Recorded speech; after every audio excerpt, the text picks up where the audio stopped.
Welcome to the Women in Vinyl podcast with Jenn Eugenio, founder of Women in Vinyl and contributor Robyn Raymond.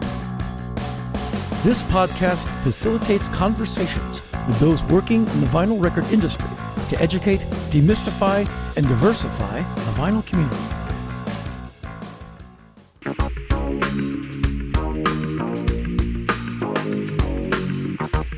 I think you just earned a medal for the most gross words a minute in a single monologue. Masquerading as a 90-minute conversation, it's an indication of who you are. It's not the subject of the words you speak that says anything at all. What's disclosed is your obsessive attempt to make a framework where you're in the right for all that you've done and not done. And it's evident you're not aware this all not big enough to say what underlies your talk. Talk, talk, talk. You say nothing at all. Talk, talk, talk. Subjects of your speech falls. Talk, talk, talk. You say nothing at all. Talk, talk, talk. Subjects of your speech falls. Thank you for joining us on our first DJ interview, where we move out of pressing and into actually playing records. We appreciate DJs so much because they've really kept vinyl alive during its lowest points. Today we're happy to have with us the super talented, all-vinyl DJ, Monalisa Murray, or as she's known behind the turntables, DJ Monalisa. Thanks for joining us. My pleasure. So maybe talk to us a little bit about you and how you got into doing what you're doing. So I come from a family of, obviously in the 70s and early 80s, everybody had vinyl. So I come from a family of siblings that all had large vinyl collections. So my sister had a lot of vinyl. She had a reasonable amount of vinyl. I'm not gonna say she had a lot. She had a reasonable amount, like maybe 2 or 3 pseudo crates of vinyl. But my uncles, I have 5 uncles and an aunt, and they all had massive record collections. So I had a lot to choose from as far as the diversity of music and what I could get into. So like there was the one that was into progressive rock, there was the one that was into Motown, there was the one that was into soul and funk, there's the one that was into like yacht rock like Elton John and Fleetwood Mac kind of stuff. And then my sister was into that too, so I had that. And then everybody had something different to offer. And then my mom and her cousins or whatever, people that, because my mom was a little bit old, she was the oldest of the siblings, so her era was like Motown and Philly soul and stuff like that. So I basically grew up with all eras of music around me, everything. So as far as getting into DJing, I started going to clubs after high school and was just in every club. Like I went from, because I never got to do anything when I was in high school. So as soon as I was old enough to go out and go to a club, I went to all of them. I was like, because I need to get out and absorb all this. So I went from going to 1 or 2 clubs to going out 7 days a week. So wow. I was in like different clubs every week. And, one club would be a house club, one club would be a hip hop club, one would be like an upscale club. And because I went to college with the bouncers at the clubs, I could get in wherever I wanted to go. I just had to let them know I was coming and they'd slide me in the back door or, whatever, like, the 21 and over spots or whatnot. Yeah. So going into that, there was a guy that came from New York. He managed Freestyle Fellowship and he had seen me in the club and was like, every club I go to, I see you. He's like, what do you do? And I was like, I work at Ticketmaster and I sell tickets. He's like, but you need to be working at a record label and because you move around all the people that you need to move around. The DJs, he's like, I see you moving. He's like, you need to be working it. So basically he hired me to be a promoter. So I went from working with him to working at Loud Records. And again, when I got there, I was like, well, I go out all the time. So why don't you guys give me some product and I'll take it to the DJ or, spread CDs around the club or whatever. So fast forward to me, meeting all the DJs and giving them all these records. And of course I would keep a copy for myself. And I already had my uncle's record collections. I had picked through their records and had my own records. And then I had the records that I got from being a promoter. So over the years, I've built up, a pretty cool record collection. It wasn't very much, but it was specific to certain things that I liked. But I wasn't just buying whatever. I was just keeping certain things that I knew I wanted to listen to all the time. And so after all that, I got to the point where there was a couple of people that were close to me that I used to talk about with music all the time that passed away.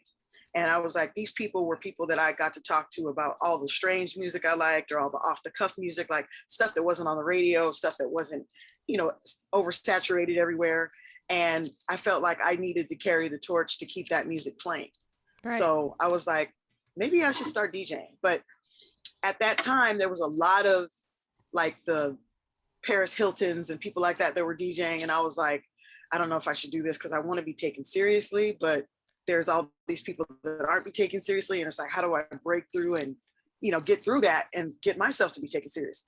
Right. And I asked all my DJ friends and they were like, come on. They're like, the music, you've been around all of us for years and we know where you're at. Like, I think that everybody that knows you knows where you're coming from as far as you being a DJ. They know you're not doing it to be cute or you're not doing it to be popular. You're already popular. So you're doing it because you want to share music. So, go ahead, I asked the beat junkies and they're like, they're the hierarchy of DJs. So I was like, let me ask the gods first and see how and so once I got their blessing and their encouragement from it, I was like, okay, so I started getting equipment, started getting stuff. And of course I wanted to play my vinyl first. I was like, this is right around the time that Serato had just broken through. So It was still called, I think it was still called Final Scratch at the time. And everybody was still like, the Serato thing is crazy, like, and I'm like, I don't want to use that. I want to use my records.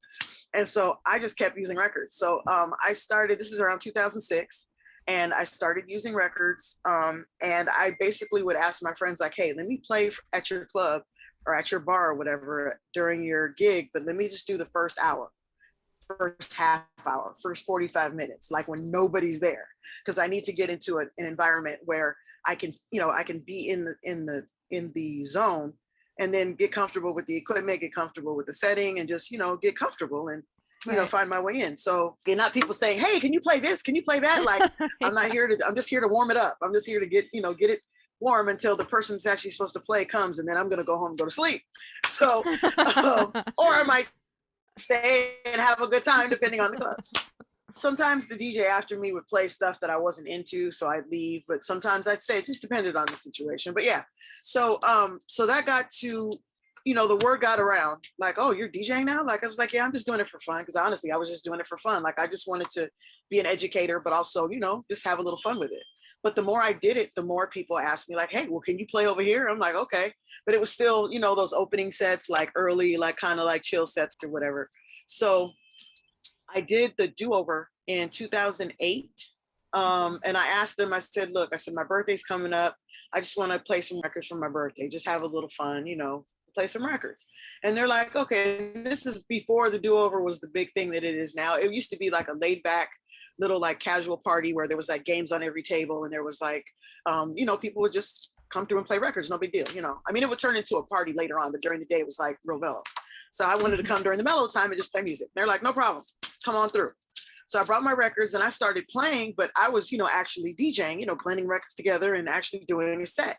Yeah. Everybody's like, oh, you're DJing. And I was like, yeah. I was like, did you think I was just going to play a record and put another record on and put another record on? I was like, I'm actually, So throughout the day, and my set was like 2 hours.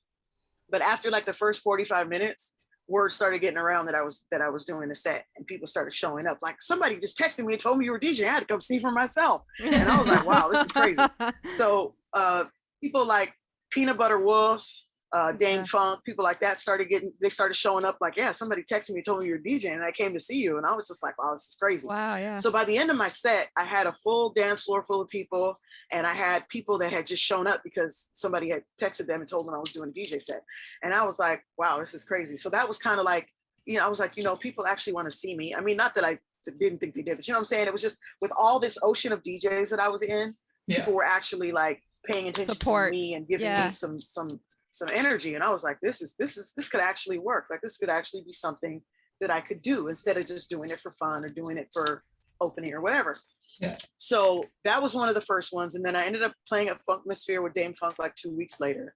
And that was another eye opener, because it wasn't just no brainers and just, songs everybody loves, but it was a specific funk genre. And you know how Funkmosphere is specifically like 1980 to 1983, like kind of underseen kind of songs, you know, and I pulled that off. So they were like, okay, yeah, you did that. That was like one of your first gigs, and you shined on that. So I just started getting booked like crazy after that. People just started saying, hey, I want you to DJ here, I want you to DJ there, whatever. The part came where I started getting booked for stuff that I didn't have vinyl for, like where I had to play more current music. So I eased into Serato after that. And at the time I was also working for DJ Spinderella. I was her assistant. Wow. And that came out of a friendship. That came from her being like, girl, I'm over here overwhelmed. I have records everywhere. I have paperwork everywhere. I need to help get sorted. And I was like, I'm not working right now. So I'm between jobs. So I can come over and help you get sorted, you know, when I'm not doing anything, because I ain't got nothing else to do, and you're my friend and I want to help you.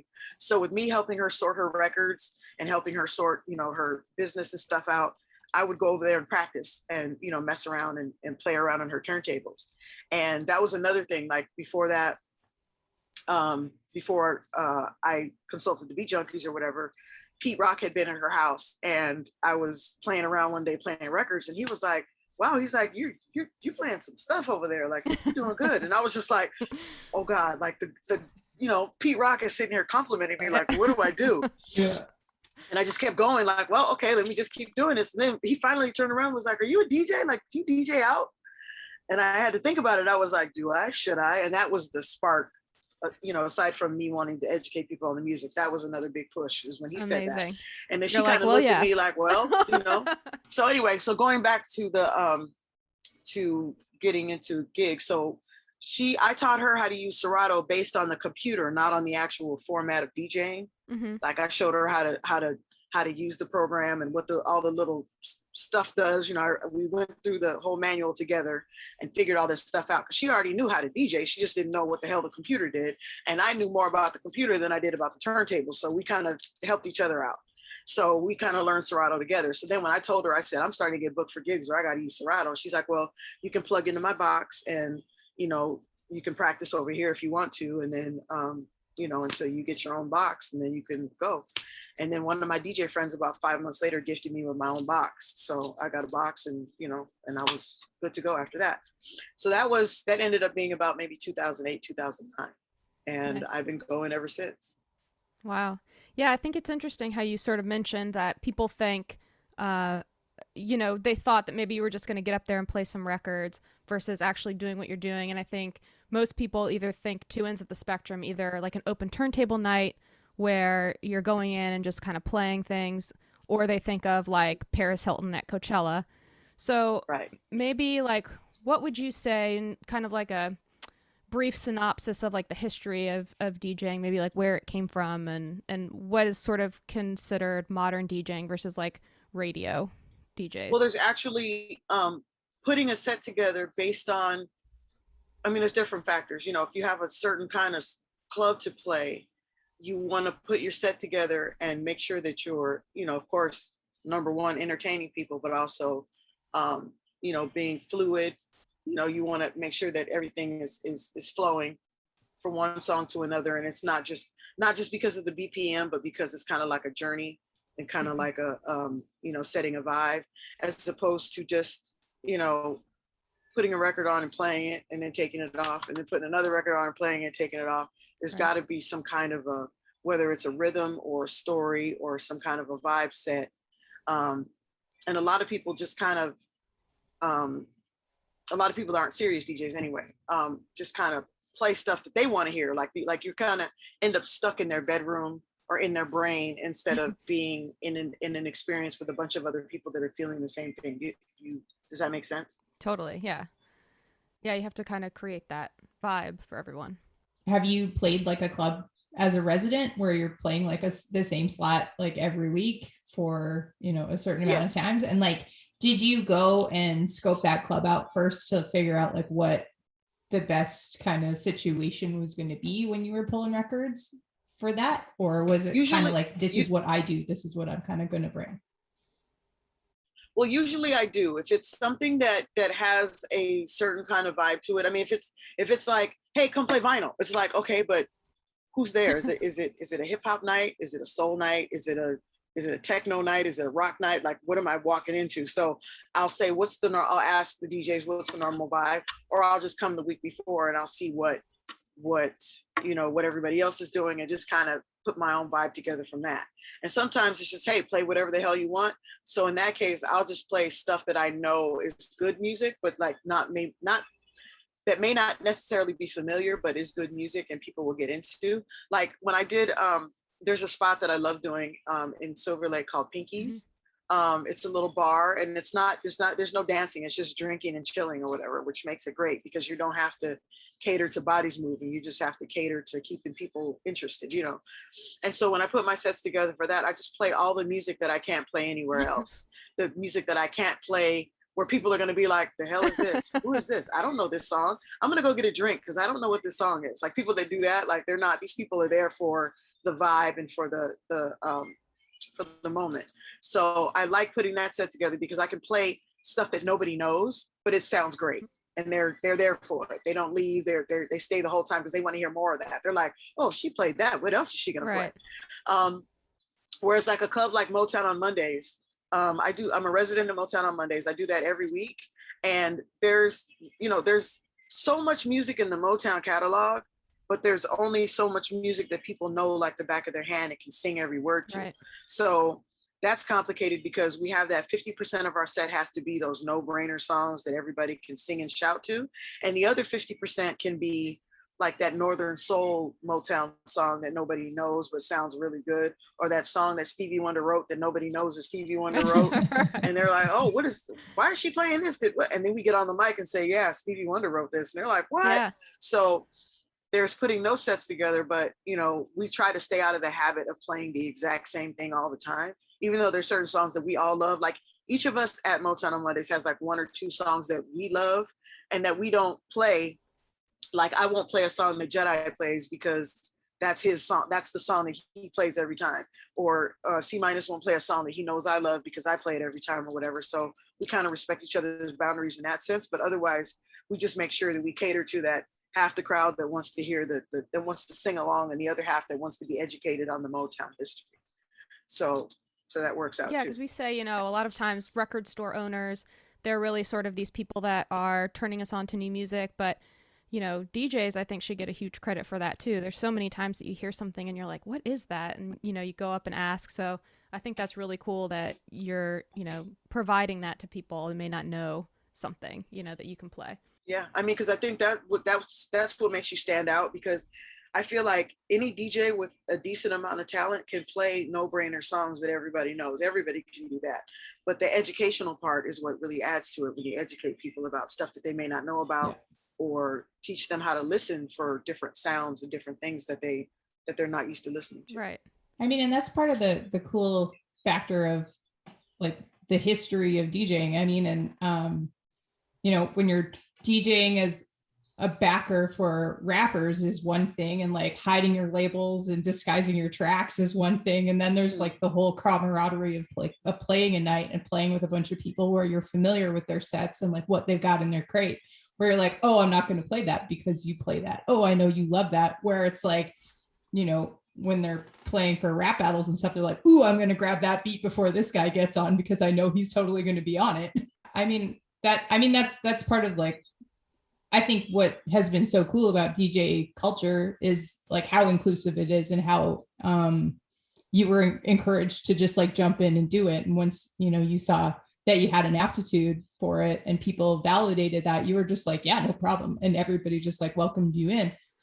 It's kind of a beautiful thing where it's, sometimes areas of DJing and music in general can be a little bit exclusionary and gatekeeping. So, I mean, it's an inspiring aspect of being a woman in the industry where they're just like, now come do it. Let's do it.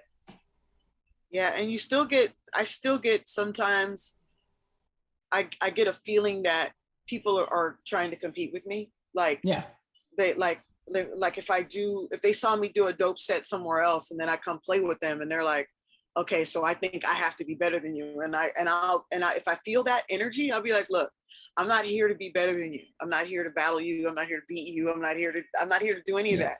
I'm just here to play and have a good time. That's it. I just want to make people dance and have fun. So if you want to battle me, or if you feel like you need to be better than me, then go ahead and do whatever makes you feel good. And I'm just gonna play music, and we're just gonna. That's it. So it's so true. Like, have you experienced anything where you're like, oh, this is a more Serato kind of crowd where I want to be able to do a few more like tricks of the trade versus being just like a crate only vinyl DJ? It's never been a Serato versus vinyl thing. It's just more so what's in my crate versus what I need to dig for. Like if I'm doing, I remember I did a set in San Diego and it was vinyl only. And I'm like, okay, I've never played in San Diego before. I just know it's hip hop, and I know the San Diego hip hop crowd pretty well. So I'm just gonna pack these bags with what I think is gonna work, and pray for the best. And I brought 3 bags of vinyl with me, and I played one of the best sets of my life. Amazing. I think. Because it was all music. It was music I loved and music I knew, and music I was like, if these people don't like this, they're crazy, like that kind of thing, you know. And the guy that booked me, he just booked me because he's known my name from the 90s when I was in the music business, and he knows I know hip hop. He's like, I just want you to come play. And he was like, wow. He's like, I knew you were going to be good. He's like, but that was crazy. And he's like, for you never ever DJing here before, that was crazy. And I was like, I just stuck to what I knew. I said I was nervous because, you know, I'm like, what if I don't have that song? What if I don't have this song that might go better? Like what? And I said, you know what? Just throw it out the window and just play. Yeah. And that's why I brought records I love. Cause I'm like, if they're not having a good time, at least I will. You know, it's like, at least I'll be having fun playing this shit. If they're not, you know, dancing to it, then that's on me. I mean, having faith in your collection and knowing it back and forth like you do is such a gift and such a skill, like knowing what you've got in your crates, like, because that's the thing, like once you roll up to the gig, like that's it. Yeah. That's all you got. That's it. And I've second guessed my 45 sets so many times. Like there'll be a time where they'll just play, it's a 45 night, just play whatever, just play whatever 45s you want. And I'm like, I have 3,500 45s in my apartment. Amazing. I don't know where to start. I don't know what the hell, like and I'll just say, you know what?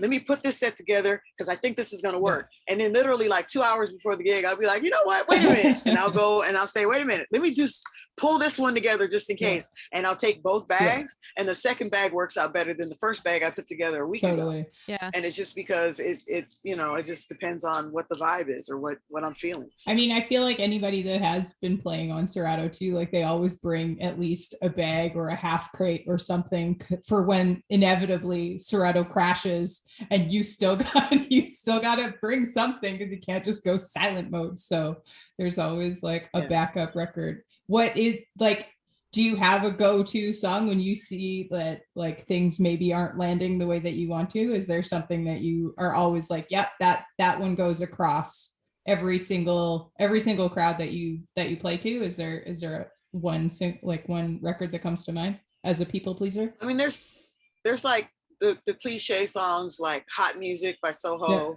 and well, people are kind of sick of Poison. I don't play that much anymore. But yeah, I mean, so Hot Music will reset. It cleanses the palate and it resets everything. I don't think there's anybody that will not dance to Hot Music or will not at least feel it. So as it's playing, you can say, okay, now let me figure out what direction I'm going in because you know, Hot Music doesn't have, I mean, it has a BPM, but it's not in a rhythm with anything else. Right. So you can play that and then fade it out and then go in a completely different direction or pick up where you left off or whatever. So that's always a good one. There's also Spanish Grease by D'Angelo. Yeah. Is it Grease? Spanish Grease? Spanish something. That song. And then there's Fela Kuti's Water No Good Enemy. That's another one. Like stuff like that. It kind of stops everything. Like, okay, let me put this on. They're gonna dance to this, and let me figure out where I'm going. Let me buy myself. Thankfully, I haven't had too many. Yeah. Right. Yeah. So exactly. Do you do it? Thankfully, I haven't had too many of those, but it does work. I'm sorry, do you do a little setup before, like practice sets, like to set up for that, or do you do a lot of it on the fly? Like I know that these are the records I want to bring, and then I'm just gonna go with it, with the vibe. Most of it I do on the fly. Honestly, I'll put the records together, but I won't practice playing them unless I'm not sure about them. Yeah. But most of the time, like when I have those sets of of stuff that I never play. I just go with it because it's nobody's tripping off of me, my transition too much, unless it's, you know, it's just going to be a solid blend. Sometimes I'll make sure that I can blend the two records together, because sometimes if I'm not familiar with how they start, I got to make sure that it's something I can blend into and it's not just a cold start. Yeah. But if it's records I know, I just put them in order. I put them in BPM order, and then sometimes I don't always play them in BPM order, but I put them in that order just so I can see where it's going. And then if I want to skip over one and play one before I play another one, whatever, at least I know I'm in the same ballpark, right, and then I can do that. But if it's records that I'm not sure about, sometimes I'll just check them. But I rarely ever run through a whole set before I play it, because the only time I do that is if it's like a streaming, like a pre-recorded streaming or something, where I'm videotaping myself, because I want to make sure that I'm not messing up on camera or whatever. But yeah, because I've done that before and had to do the whole thing over, and it was just painful, because it's like I got 45 minutes in and messed up, and I couldn't just go in and edit the video. Yeah. I can edit audio really well, but auditing video is not my game. So I was like, you know what, I just have to do this whole thing over. And so that was my lesson. Like, okay, just, like start them, end them and start them, just so you know that everything is going to be fluid, and then go for it. And when I do that, it works out fine. But most of the time I don't. I need to practice more, as far as like just practicing in general. But I don't like doing sets. The few times that I used to do that before, when I first started DJing, when I would put a set together and practice that set, and then I would get there and the person before me would play like 90% of it already. So I'm like, okay, so I put all that together. Yeah. They've already played Very it. Good point. Now what do I do? So that's why I hardly ever do it anymore, because I'm like, I just gotta put together a playlist. Instead of putting it together a playlist of 20 to 40 songs for a 2-hour set, I put together a playlist of 200 songs. That way I have choices, if something's already been burned through. So. I mean, versatility is like the cornerstone of being a good DJ, for sure. Like, this one didn't work. Oh, that one's got to skip. Oh, this is that, I mean, that just speaks to your like history in the music business, but your love of the medium, but your familiarity with your record collection too, and being well versed across all of those genres, because you can't skip genres if you don't know like where that might fit. You don't know the BPM, you don't know the backbeat, but there's a great correlation with how like hardcore punk rockers love metal, and they also love rap. Like it's exactly,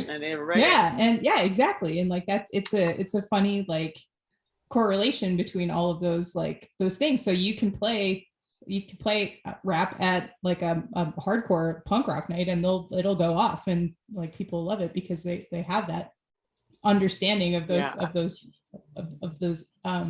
cultures. The crew that I'm a part of, Umoja Hi-Fi, they are based in the reggae kind of realm, but they come from like acid jazz, rare groove, reggae, and I learned from them specifically, DJ Daz. I learned from him and the crew about how to play different genres of music in your set. Because when I first started playing, I'd either play all soul or all hip hop or all reggae or all house. I would never cross genres, because I was like, it just never occurred to me to do that. I mean, as me trying to learn my music and trying to figure out BPMs and trying to figure out rhythms and things like that, it just never occurred to me to do that. But once I started DJing with them, it made more sense. I mean, I did try it a few times, but it wasn't as diverse. Like I would play 4 hip hop songs and then 4 soul songs and then 4, but I'd keep them all grouped together. Whereas once I started playing with Umoja, it was easier for me to go from soul to hip hop to rock to funk to different things, and bounce around, but still keep the crowd engaged and still keep the rhythm at the same pace. So I think this is like a really great place to talk about Twitch, because you were talking about like doing sets on video and things like that. So, I mean, Twitch kind of exploded during the pandemic, and that was one way that DJs had of kind of like still interacting with their community. And like, were you an early adopter of Twitch? Were you like seeing other people doing it and being like, maybe this is a good idea, maybe this doesn't fit, like because you're so like vibe based and like making a set for a room, like did you find that challenging, or did you find that was like a really like fun kind of experimental thing for you to do? Well, it was complicated in the beginning because I was taking care of my mom at her place. So I wasn't at home with my equipment and my records and my whole setup. So when I first started hearing about Twitch, I was like, oh, wow, that's dope that everybody's doing that. But I'm, you know, and I've always had that mindset.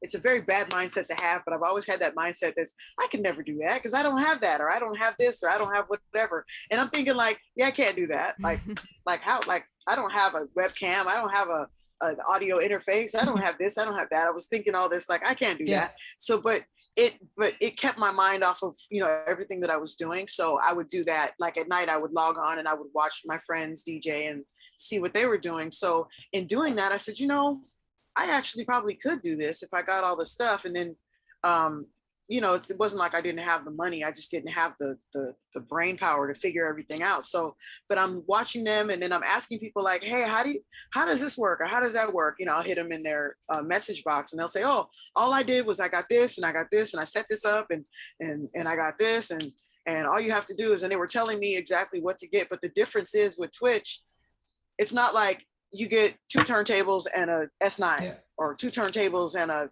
Pioneer this or 2 turntables and it's like, no, well, I got this interface and I got this camera and I got this light and I got this over here. And then this other person is like, oh, well, I didn't get an interface. I just got the sound card and then I got this and then I got this. So I talked to 10 different people and each person had their own setup. So it was like, okay, so what do I do? Like, so that's what made it so difficult and complicated. It was like, I don't even know what to do because I can't copy the next person or do what they did because I don't know if that's going to work for me. And so I said, you know what, let me just take all this information and put it all down and then just keep watching everybody and keep learning as I go. So I learned about all the emojis and all the little, the bits and everything. I learned about how everything worked and I just studied and watched. And then Natasha Diggs asked me to do Soul in the Horn in around this time last year. And I said, you know, I don't want to say no because I don't want to deny myself that opportunity because I had been wanting to fly to New York and do Soul in the Horn for 2 years. So I was like, she's asking me to do it now virtually. Like, how can I say no? I was like, I'm going to figure this out. So I told her, I said, give me a couple of weeks to get back to you. I said, let me figure out if I can do this and I will get back to you. And she's like, no problem. Just let me know. And so I asked one of my relatives to come over and look after my mom. And then I went in the other room and figured out, like, if I put my phone here and I plug this in here and I do this and I do that. And she's like, well, you don't have to do it live. You can pre-record it. I was like, that's even better. Oh, amazing. So, because I had my controller with me the whole time. I just didn't have my records or my turntables or anything like that. So I was like, I'll just use my controller because that's all I have. So I set up the camera and I set up my controller and I had my cousin in place and I did my set.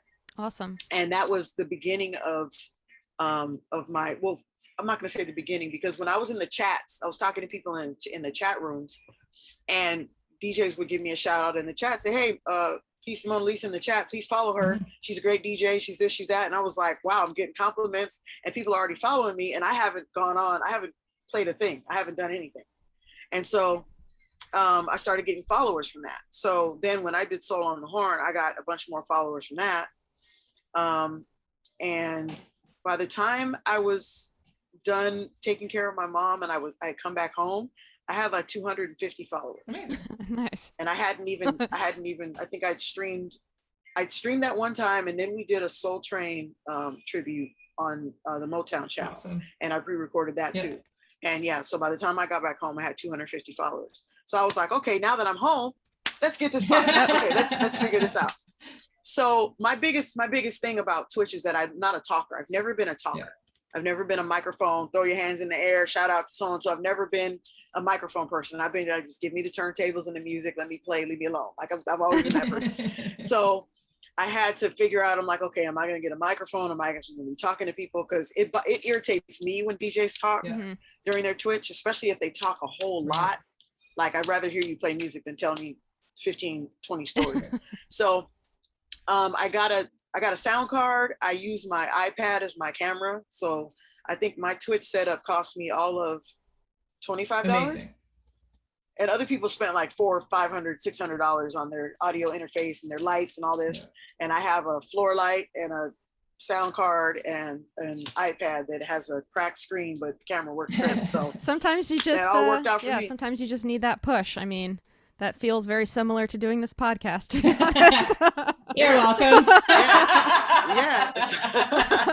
So yeah, it just all came together really quickly, and then I had to move my furniture around to get the best camera angles, and then once I got on, it was like it just felt great. I mean, I still had a little bit of a struggle as far as the talking thing, but as far as playing the music, as far as everything, I started getting more followers. And then I did all the stuff that gets you subscribers. I think it's to affiliate. Mm-hmm.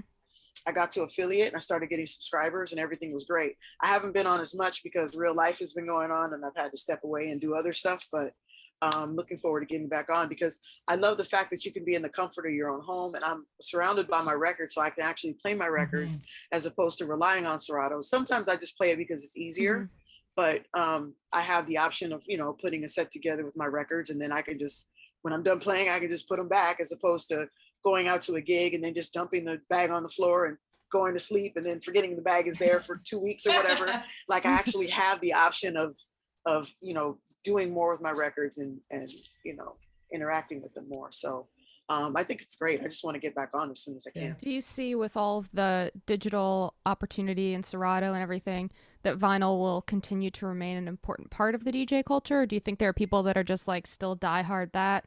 Or is it coming back some? Or what is sort of the balance, I guess, with that? I know for most of us DJs that vinyl never died. It just kind of, it was less important to other people. I mean, when the record label stopped pressing it, that made it harder to get certain things. But as far as classic music, as far as like, breaks and things like that, we've always had access to that. So at the end of the day, if you're going to do a vinyl set back then, or in the last few years since Serato's advanced, we've all still played breaks with, played breaks with our records and has still put together hip hop sets and classic sets and whatnot. And I think that there's a lot of people that are strictly digital now that are in other formats, like people that play electronic music. Most of the electronic DJs that I know are mostly digital, whether it's CD or MP3. So that's their realm is kind of set. Yeah. They're kind of like, this is what we're doing. But there are a few people that still play vinyl, so they have limited pressings of vinyl or whatnot. But I think as far as hip hop and soul and rock and the other formats, I think vinyl's going to be around because there's more availability, there's more being pressed. All the vinyl pressing plants now are backed up where they're making so much vinyl now that they can't keep up with demand. So there's like Nas's new album that just came out. I think it came out maybe 2 weeks ago. The vinyl won't be available till March of next year. Right.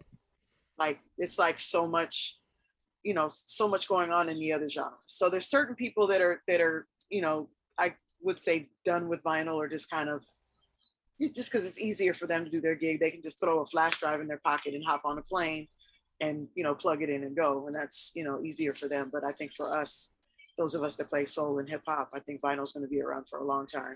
And, there's still people digging, still people going to record stores and buying records. So yeah, I don't see people getting over it. Cause I think a lot of people made that mistake when Serato first came out. They were like, oh, well, it's time to get rid of this vinyl.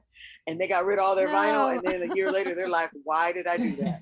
Why did I get rid of that record? Why did I get rid of that record? I got rid of my test pressing of whatever. It's like, they made that mistake. So I think a lot of people aren't going to make that mistake again. Well, and like while DJ technology kind of started to change, Monalisa, did you mess around with CDJs or anything like that? And like, or was it always just kind of like Serato because of the control discs and vinyl, and that was just kind of like your jam? Or did you try and mess around with any CDJs?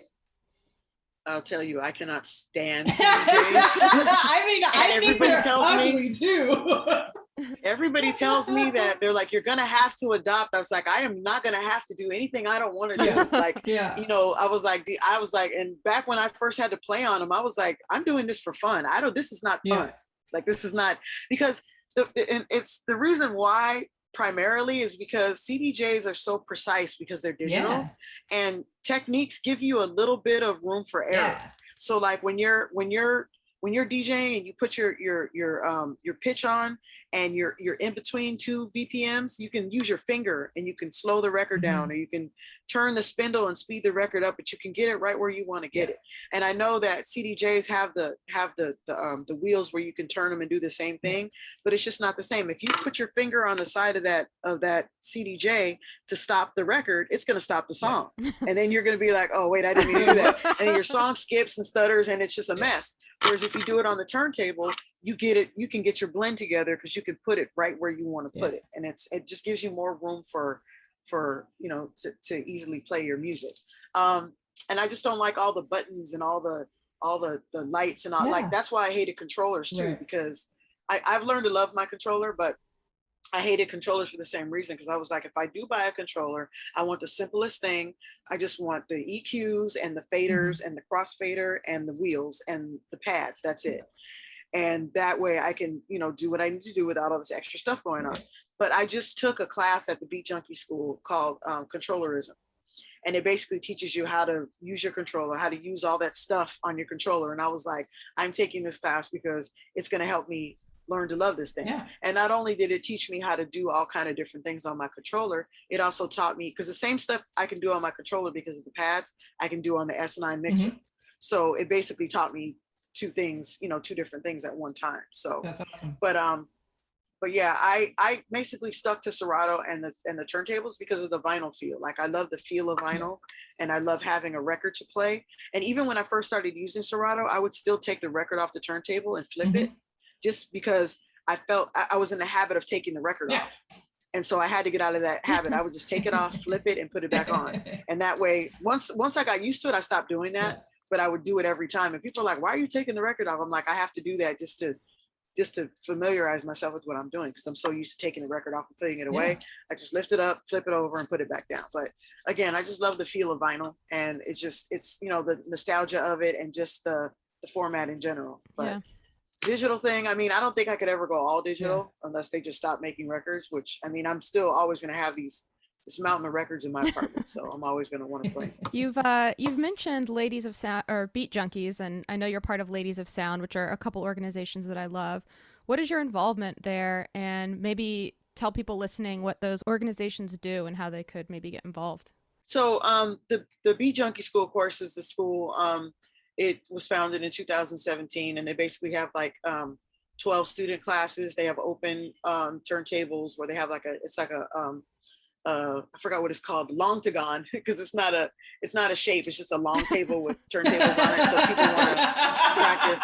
Yeah, it's not a hexagon, it's not a pen, it's just a LONG-TA-GON. Love that. Yeah. So there's like turntables and mixers all around the table. So they'll do like a round, like a free for all around the table. Like when they have open turntables, they haven't been able to have that because of COVID, but it's really fun when they do it, because everybody gets to go around and do a little scratch sequence and then keep going. And I've only done it once because I'm not really good at scratching, so I didn't want to embarrass myself. So I've only done it once, but it's wonderful to see it. And it's just great to see everybody working together on it. But anyway, going back to the school, they have classes in intro to DJing.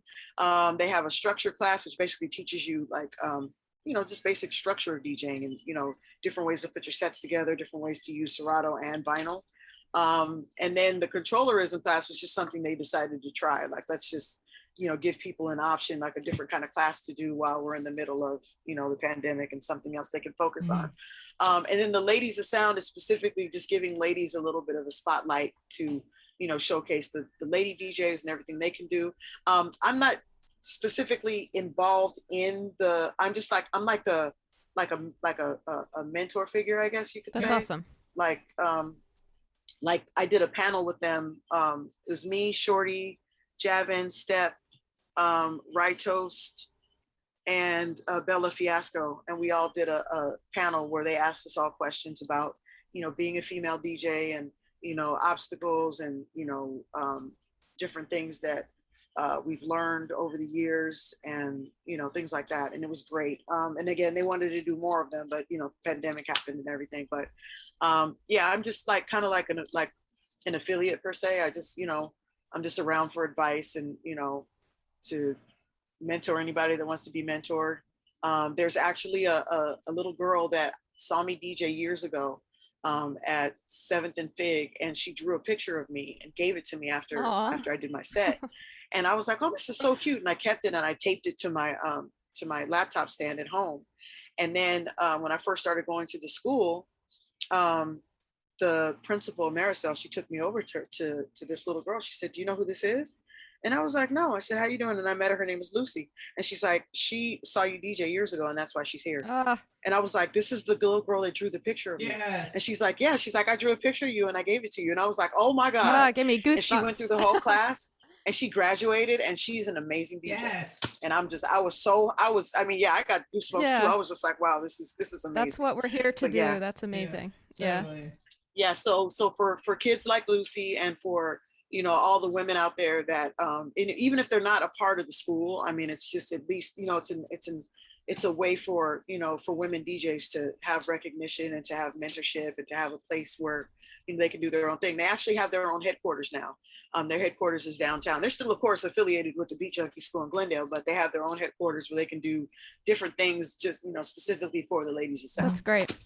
So, what were some of those challenges being a female DJ? Because, it is interesting hearing your story, and the support was amazing. But what are some of those things that you run into being a woman in this? I mean, of course, you get people that think that you don't know what you're doing. Right. They think that you don't know how to turn on a mixer or turn on a turntable or, clean your needles or plug in equipment or anything. You just get those people that think, oh, because you're a girl and you have nails, that you can't do anything. And it's like, what, it's like I can do the same things you do. Some people, some better. It just, it depends on who you're dealing with. But it's like you get treated like you're supposed to, not do what they're doing, like what guys are doing. And it's just very frustrating. I've had several encounters with sound men that had, the turntables and mixer set up in the club and had everything plugged in wrong. And I had to unplug it all and plug it back in so it would work right. And they were like, oh, that's not going to work because you need this and that and the third. And I'm like, you need that for a guitar, or you need that for a piano, or you need that for something else. But for these turntables, it's got to go this way or it's not going to work. And then, end up getting it to work. A lot of people that think that that you don't know music, they think that it's just a lot of preconceptions about you not being wise enough or strong enough, as a man would be to be a DJ. Totally. And it's just very, very frustrating. I think you're there to be seen as opposed to be heard. Right. But that's most of it. Well, and given your history, Monalisa, did that go back into when you were running as a promoter and stuff too? Like, did you run into any tough situations in those kind of areas? I mean, I worked for a promoter up here in Canada for like 7 years as well. And there were some pretty uncomfortable situations that I got into, but where I was like, no, I'm the one that's paying you to play actually, but thanks. So yeah. Can you speak on like what the situation was like in the 90s, like coming up through there?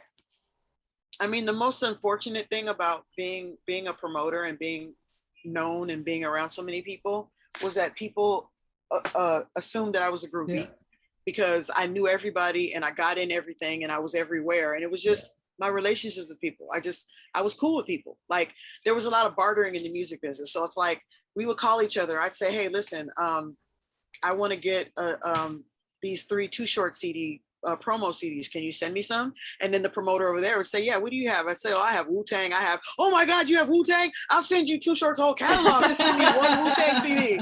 And it's like, okay, like, I mean, when I worked for Wu-Tang, it was like, we could get anything we wanted. Yeah, I bet. We could get any promos we wanted. If we handed somebody a Wu-Tang record or a Wu-Tang CD, they clean out the cabinets for us. So it's like, and once you did that for somebody, it's like, I will get you whatever you need. I got you. Like, that's the phrase, whatever you need, I got you. So I would get blessed with things. I would get concert tickets. I would get on the guest list for clubs. I would get flown out places like to conventions and stuff like that, like free of charge or whatever, just because of me being a cool person. But it was assumed that, oh, you're a woman, you must have flashed your boobs or slept with somebody or something to get that, because there's no way you could have just got that for being cool. There's no way. It's like, why not? Right. Like, just because you didn't get it doesn't mean that I didn't get it. Or just because you wouldn't do that doesn't mean that somebody else wouldn't. Somebody else wouldn't take care of me like I did. And that's one of the reasons that I actually left the music industry, is because it got to the point where the music that I was promoting was not good, because it was like more of like, well, this person's paying this amount of money, or this label is worth this amount of money, and that's why this record's getting played. Right. And it was like people just kept saying, oh, well, you must be, sleeping with somebody or doing this or doing that to get all these. And the same thing when it happened when I first started DJing. When I first started getting a lot of gigs, like 2010, 2011, it's like, are you sleeping with that person? Did you guys have some kind of history or something? It's like, no, that person just saw me play a set at a club and liked it and asked me to play here. Like, what? And it's really disheartening, but I'm not walking away from DJing because there's so much more to it and I get so much more respect. Mm-hmm. Whereas I walked away from the music industry because that's like it's kind of like a cesspool to me. Like, there's some really good people in there, but the bad people outweigh the good people. And it was just better for me to walk away from it. But I mean, being a woman is going to be tough no matter what field I get into, mm-hmm. but it's just a matter of standing your ground and letting people know what you're about and what you stand for. Right. And it's a little bit easier to show that side of me here as a DJ as opposed to in that side of things. So, but that's one of the biggest challenges that there was. Yeah, those people always speak the loudest, make it difficult. Yeah, I mean, working for Wu-Tang though, like that's pretty awesome, dude. Yeah, that was. I mean, it started with the Alcoholics. The Alcoholics had just dropped their album when I got there. I think their album had been out maybe a month, so we were doing promo for them. But then the Wu-Tang album was coming. So it came like about a month after I started working there, the Wu-Tang album dropped. Or I don't even think it was a month. I think it was like 3 or 4 days. Once the second single, the Cream single came out, blew up, that was it. It was over. Like we could get anything we wanted, anything. It was great. Yeah, that's awesome. I mean, it's funny, like when you're working in promotions and like promoter land, like it's hard when you don't believe in what you're supposed to be promoting and you're kind of like, oh yeah, like try to get everybody excited about something when you don't even believe in it. And you're just like, yeah, this isn't it. See, and back then it was easy because all the music back then was great. Like it was the first of everything. Yeah. It was the first.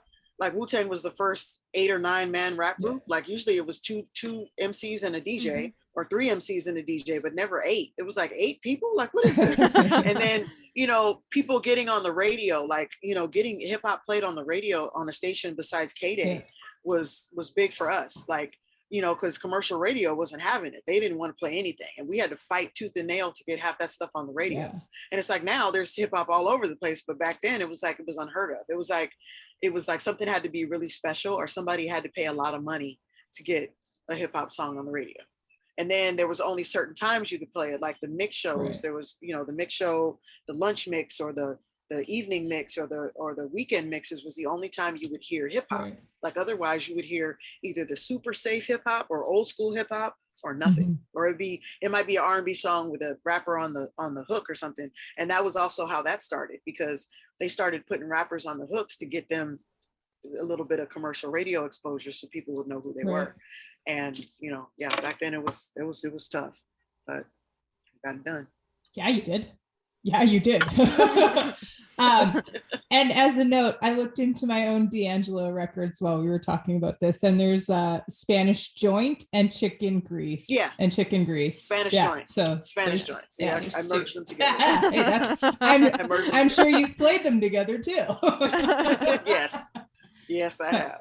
Yeah. So I have, like, obviously, like Tech 12s are kind of like the workhorse of DJing, but if you had to vouch for a second kind of turntable, what kind of turntable would you say would be like, if you don't have this, maybe look for this? The Pioneer, I forgot the letters in front, but there's the 500 and 1000. Okay. I think it's LXZ or LX, I can't remember what it is, but the Pioneers that came out about maybe 7-8 years ago. The 500 is like, it's less expensive because of the material that it's made out of, but it's made exactly the same. It's got the same aesthetic of the technique. It's got the curved tone arm and the arm lift and the tracking and the pitch and everything. Yeah. The only difference is I think the Pioneer can also go 78 speed if you press both of the buttons together. 33 and 45. Yeah, if you press both of them together, it goes up to 78. And it also has the 8 versus 16 pitch control. Okay. And the 1000 is just, it's the same material as the technique. It's got that heavy material as the technique. It looks like looks like a PLX 500. Nice. So that's super helpful for people. Yeah. Yeah. Yeah. I mean, when you pick it up and you when you handle it, it feels like a tank. Yeah. It feels more solid than a technique, if you ask me, but techniques are 40 years old. So, whereas it just feels like a brand new tank. It's like, it's like slamming the door of a BMW versus slamming the door of a Ford. It's like, you feel the difference. It's like that, you feel that quality difference. Right. And the head shells are excellently made. There's also another Pioneer model. I don't know the model number or the letters or anything of it, but it's all black. The tone arm is black. Oh. The everything is black. And I forgot I can't remember what it is. But anyway, that's a solid one too. But those are super expensive, so I never see them. I think the only place I've seen those is at NAMM. Right. But yeah, if I was DJing and they didn't have techniques, I would say give me the Pioneers, either the 500s or the 1000s, either one, because aesthetically they're the same.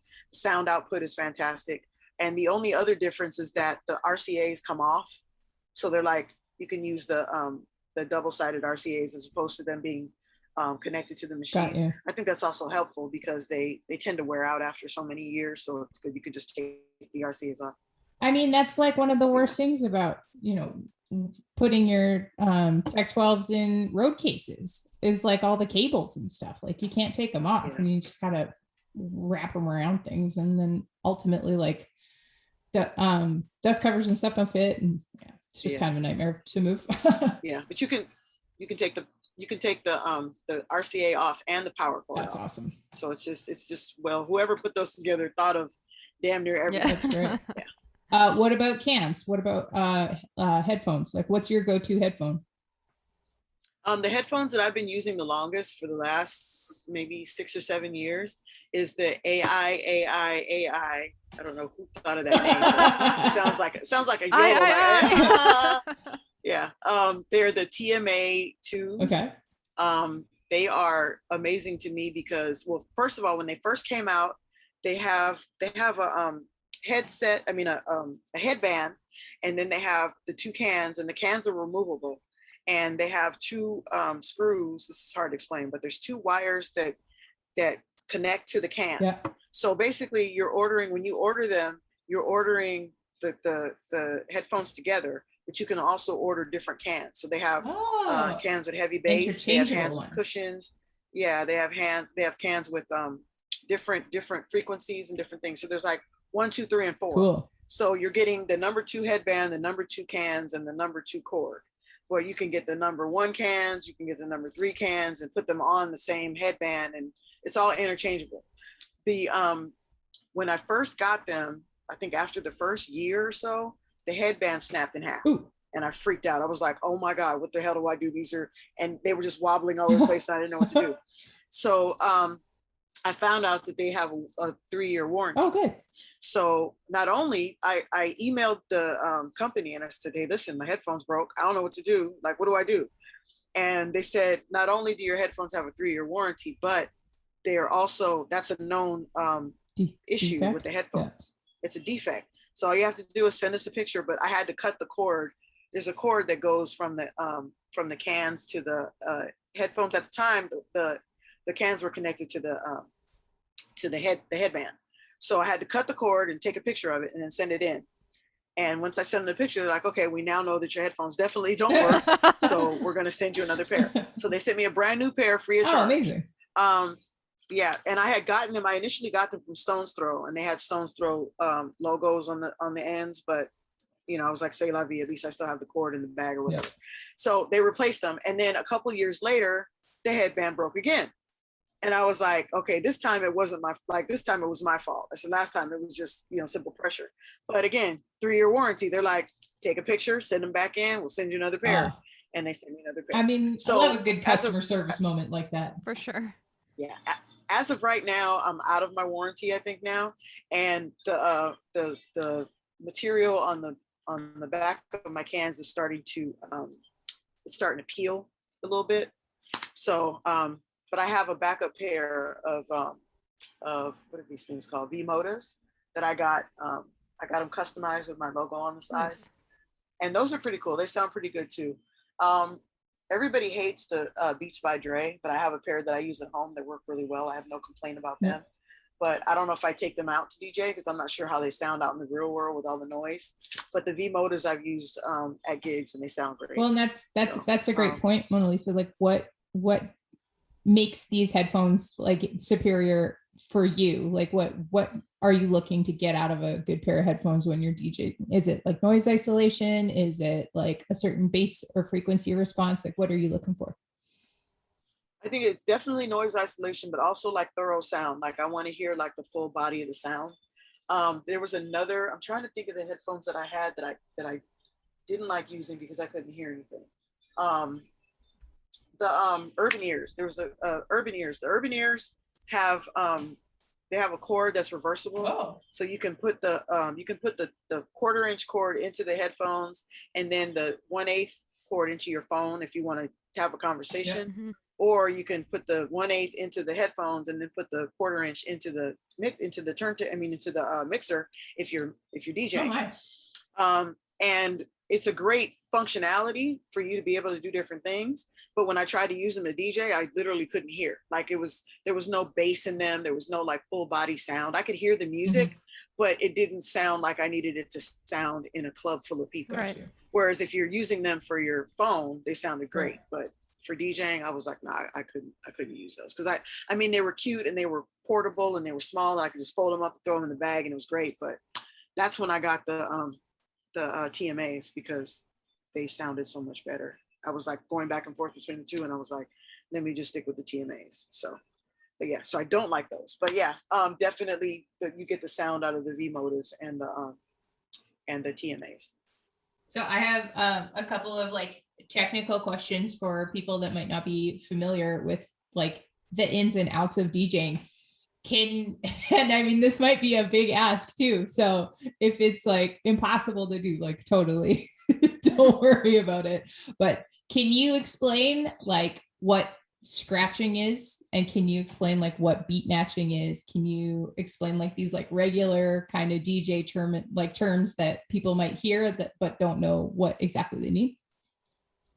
So scratching is basically rubbing the record against the first or second or any beat in the song. So like you have the 1 through the 8 that you have to choose from, and you don't want to scratch on the well, you could scratch on anything. It really just depends on how the song structure is.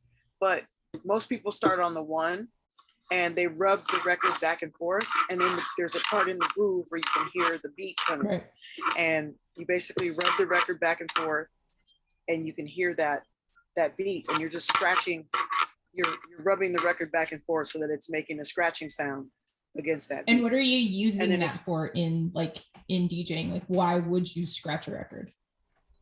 You would scratch a record to make a transition, to basically alert your crowd that you're moving into another song or that you're moving into a different section, or that you're about to start demonstrating a trick or a sound or something different than what's playing. Awesome. And then as far as beat matching is basically every record has a tempo, has a BPM. So you're basically want to match a record that's 112 with another record that's 112. If the other record is 114 or 115 and you're trying to blend it with a 112, you just have to slow the pitch down so that the beat is exactly the same. It gets complicated because some records are just basic beat records. Some records are swing records, and some records have a faster tempo. So when you have a swing record, as a regular beat record, just going to go 1, 2, 3, 4, 5, 6, 7, 8, Whereas a swing record might go 1, 2, 3, 4, 5, 6, 7, 8, but you can still blend them together. That's where that finger comes in when you slow it down with the turntable. When you have your turntable and you put your finger on the side, you can make a swing record blend with a beat record. If you slow it down just enough, you can blend them together. It's just a matter of knowing your music and knowing how the tempo is and figuring that out. It's like mathematics. But yeah, basically you're making two records play at the same tempo. And you also have to do it between the 1 and the 8. So if your first record's going 1, 2, 3, 4, 5, 6, 7, 8, you bring it in on the 1 to match that tempo. You can even bring it in on the 2, the 3, the 4, whatever number you want to bring it in on, as long as you bring it on at the same time and they're playing at the same, they're playing on the same tempo. Sometimes if you try to go into a phrase at the wrong on the wrong beat, it messes up the cadence of the song. So you just have to make sure that you do it on the right beat. And that's colloquially known as a train wreck, right? That is what we also call boots in the dryer. We call it boots in the dryer. Well, that was a great explanation, though. There's the t-shirt. Thank you. That's the t-shirt for the episode. Boots in the dryer. I love that. So, I mean, with everybody being, there's a lot of people that are trying to DJ, and there's people that are DJing like yourself, and then there's people that are playing records at a club and like things like that. But where does turntablism fall into like DJ culture? Turntablism is, I don't think that there's that all the DJs in the world, including myself, can call themselves turntablists, right? Because there's the turntable is a musical instrument. Yeah. And, it's different just being able to play the musical instrument as opposed to being able to master it. And I think turntablists are more of masters of that craft because they can make the turntable do things that turntables weren't meant to do. Like McMaster Mike. Like, exactly. Yeah. Like they can scratch records a certain way. They can make certain sounds come out. They can make certain patterns and certain tempos and certain things. Like they can basically make a turntable do what a trumpet does or what a tuba does or what drums do or what any instrument does. They can make the turntable do that. Like the rest of us, not taking anything away from the rest of us, we play records on the turntable and blend them together, which is what turntables were made for. Yeah. Whereas, again, turntablists take them above and beyond their original purpose. Yeah. So would you ever see turntablists booked on the same kind of gigs that a bunch of DJs are? And like, that's more for people that are not as steeped in DJ culture, like going to a DJ show or like a festival where there's a bunch of DJs playing. Like, when are you going to see a turntablist versus when are you going to see a bunch of really talented DJs on a bill for a show? Well, I mean, it happens now. Like if usually most events are structured with the DJs doing the earlier sets or the warm-up sets or the sets earlier in the evening or earlier in the day. Yeah. And then the turntablist who's going to do the special presentation is put on after those DJs just to showcase that person as the thing that's going to be special about the whole thing. Not taking anything away from the other DJs, but that's something different that you're not going to see the whole day. Yeah. Then you're going to see that person do something completely different. Totally. Cool. So what kind of needles are you taking out when because I mean, any good DJ travels with their own needles. Like you're not showing up and just using broke club needles. So what are you taking with you to the gig? Well, it's complicated now because our beloved Shores are no longer in production. So everybody's all stressed out about how RIP to the Shure white label. Yeah. So the question and what's boggling my mind right now is why all the other companies that make needles are not jumping and shouting like, hello, we have needles, hello. Right. Because there's Audio-Technica, there is Stanton, there is Pioneer, they all make needles. But you have to dig a needle in a haystack to find their needles. Like I'm not understanding why everybody didn't jump up. Like that happens in any other market of consumerism. It's like when the top person stops making something, everybody else jumps up like, oh look, we have some here, Totally. buy ours, you know. Yeah. But nobody's doing that. So Pioneer has a needle. Stanton has a needle. Yep. The needles that are on my turntables at home are like 40 years old. Amazing. I ended up getting a used pair of turntables that I gave away to a friend. And I took the needles off of them because I had a feeling I would need them. But they're old Stantons from the 70s. Incredible. And the person that bought the turntables started DJing and then changed their mind and threw them in the garage, and they stayed there for 35 years. So the needles are sharp. They've been used twice, and I've had them on my turntables for like almost a year now, but they're still totally fine. So those are the ones I use at home. Amazing. As far as DJing out, I use Ortofon. And I always used to hear never to use Ortofon because they tear up your records and they cause Q burn and all these things. But most of the records that I own have Q burn and are messed up anyway. So I just kind of do what I need to do, especially now that I don't have the Sures to rely on. I do have a pair, but I take my Sures with me when I play, but I also have the Ortofons as backup just in case, because if I break one of the Sures, then that's it. There's no, I do have one more, but still, it's just, it's not. I just rather use the Ortofons just to, keep the Sures in the best condition possible. Absolutely. Yeah. But those are the basic two that I go with either or. I have 3 different kind of Ortofons. I have the Q-Berts, I have the S120s, and I have one called the forgot the name of it already. It's Digi something. They were specifically made for Serato for digital playing and not for analog. Yeah. So I'll use that one specifically if I know that I'm using Serato. But if I'm not using Serato, I'll use the S120s or the Q-Berts. And then I also have a Concord Pro S, so I'll use those. But yeah, I still have 2 pairs of Sures that are hanging on for dear life, and praying that they stay with me a long time. I did try an Audio-Technica needle that I didn't like because it's too light. I found out after I bought it that it wasn't made for DJing. And then I tried to play it and the sound quality was trash because it's different needles have different frequencies. Yeah. And so I looked into Audio-Technica stock, and they actually have 3 other needles. They have a XP3, XP5, and XP7. I hope I got those numbers right. But, the XP7 is the most expensive. It's like $120, $124, I think. The XP5 is like $79, and the XP3 is $59. Nice. But they're specifically made for DJing, but they're still not as loud. They don't put out as much audio as the other 2, as the Shure and the Ortofon. So, worst case scenario, if somebody needs to use one, I would recommend the Audio-Technica. Have you tried one of the Jaico ones by chance? I haven't yet, no, because every time I try to order them, they're out of stock. That's what I'm saying. There are people like, oh, I just got some yesterday. I'm like, cool, let me go try it again. I go try it, and they're out of stock. Hey, I'm like, okay. Monalisa, when you roll up to a gig, like, do you find that you need to like rejig tone arm weights and stuff like that, and like tracking to be able to like optimize to the way that you want to be set up, like for anti-skate and stuff, or is everything like usually pretty good?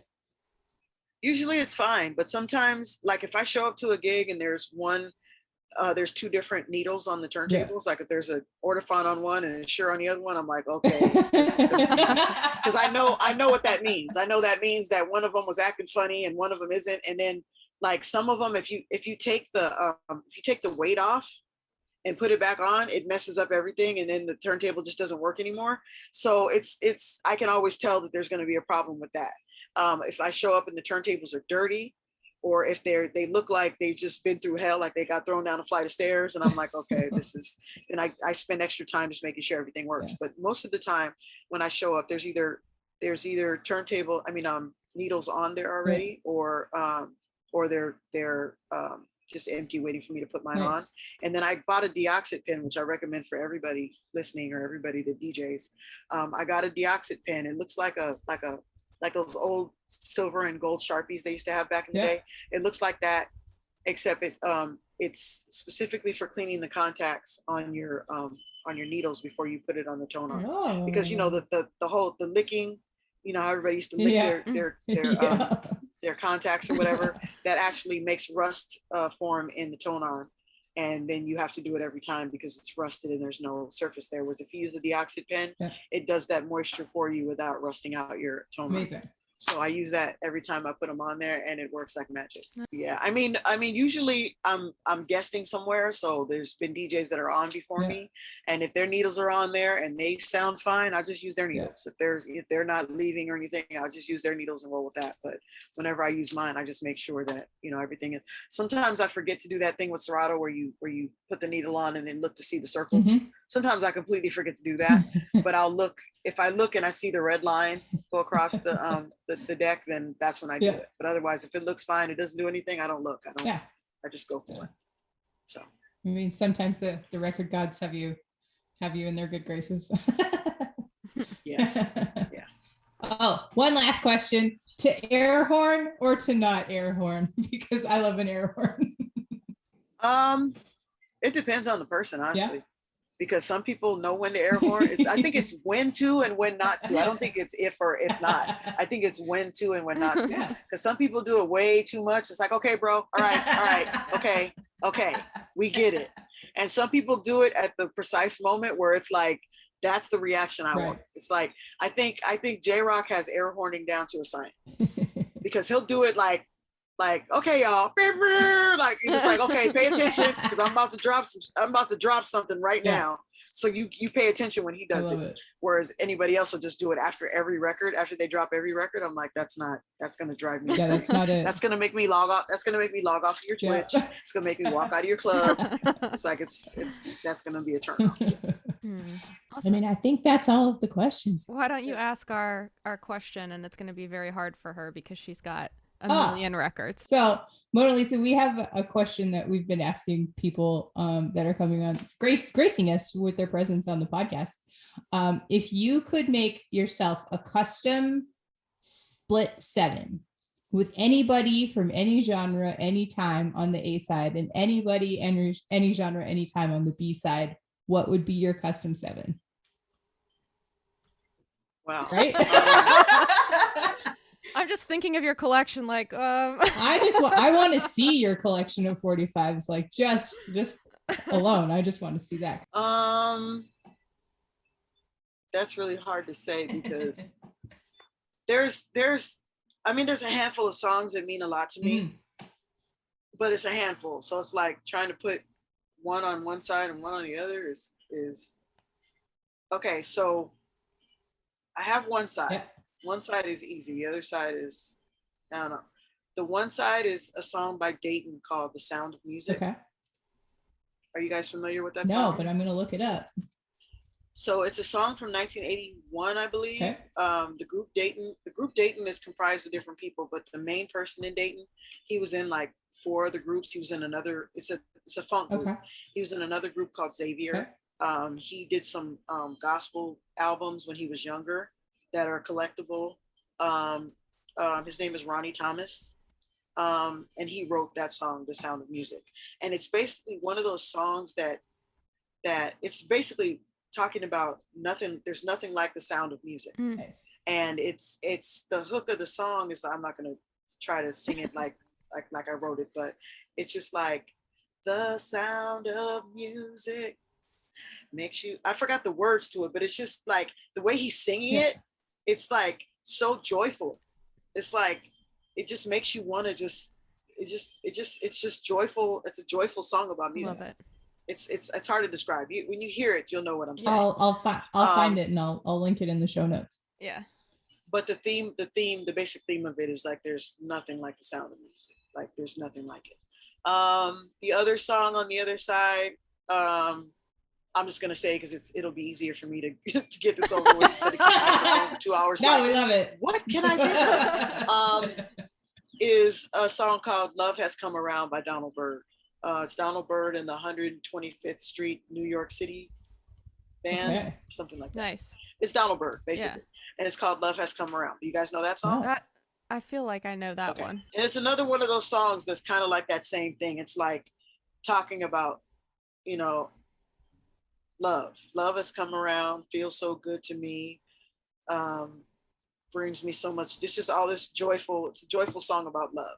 So those two songs would be the two, because they're both songs that, like, whenever I play either one, people are like, what is this? This is just so, what is this? Nice. You know, they want to know what it is because it feels so good. The first time I heard Love Has Come Around, one of my friends was DJing at the time, and I texted him and I was like, yo, what is this? Yeah. And he came over to me after he finished his set. He walked over to me.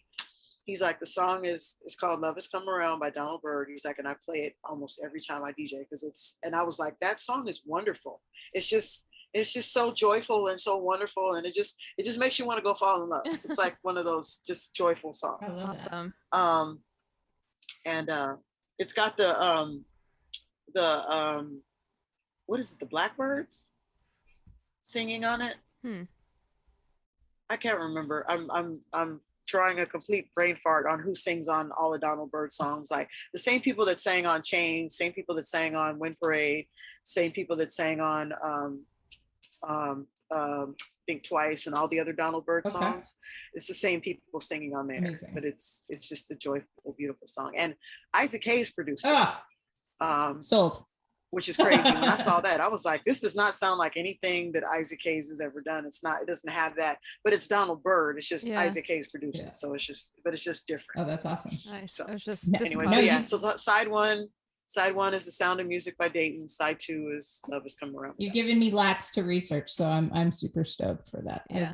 I think that's one of my favorite parts about interviewing all of you super awesome humans is getting new music recommendations, because it's outside of my purview a little bit, so that's the best part, I think. So thank you. That's fantastic. You're welcome. That was amazing, Monalisa. Thank you so much. Yeah, you really appreciate so it. much knowledge. That was incredible. I appreciate you letting me harass you for so long. No, it's my pleasure. And again, I'm sorry. I just have had such a crazy year. I'm like, it's just been really, really insane. Yeah. So no problem at all. Awesome. Well, thank you again. Yeah, thank you guys. I appreciate it. All right. Thank you. Bye. Thank you guys. Have a good You day. too. Bye. Thanks for joining us again on the Women in Vinyl podcast with DJ Monalisa for episode 14, aka Boots in the Dryer. And thank you to Blonde Records and Celeste Krishna for the use of her song, Talk, Talk, Talk, because that's exactly what we do on a podcast. Hey, check out the Wavy Awards on October 23rd. That's www.thewavy.awards.com. It's a brand new awards show celebrating women, LGBTQ+, non-binary, artists of color, and allies. And our good buddies over at Gold Rush Vinyl will be making all of the actual awards. Gold Records. We have a podcast sponsor alert. We want to send a huge thank you out to other record labels. They've gifted us and our listeners, that's you, a 50% off code, that's WIV50, in their store for the myriad of resources that Scott has compiled there. That's www.otherrecordlabels.com/store, code WIV50 at checkout. As always, join the conversation on Instagram or send us a note at media@womeninvinyl.com if we've made any errors, or if you want to reach out and give us some suggestions, or just tell us how awesome all of the song suggestions were that you just heard from DJ Monalisa. Yeah, we're going to have some cool contests coming up. Come say hi. We like it when you say hi. Check out womeninvinyl.com for past episodes, the blog, the store, the job board, and the rapidly growing library of resources. Please don't forget to like, subscribe, and give us a review on your favorite podcast delivery method. Hey, maybe recommend the podcast to somebody that you want to get involved in vinyl. And you can also contribute to furthering our mission at www.patreon.com/womeninvinyl, where you will find all of the B-sides, the deep cuts, the amazing extras, and help us start a not-for-profit to further the demystification, the education, and the infiltration of more women and non-binary identifying humans into the vinyl making space. Join us next time for episode 15. Thanks, pals. This episode has been brought to you by Women in Vinyl and Red Spade Records. Thank you for listening. Please remember to subscribe, and you can always contact us directly by visiting www.womeninvinyl.com.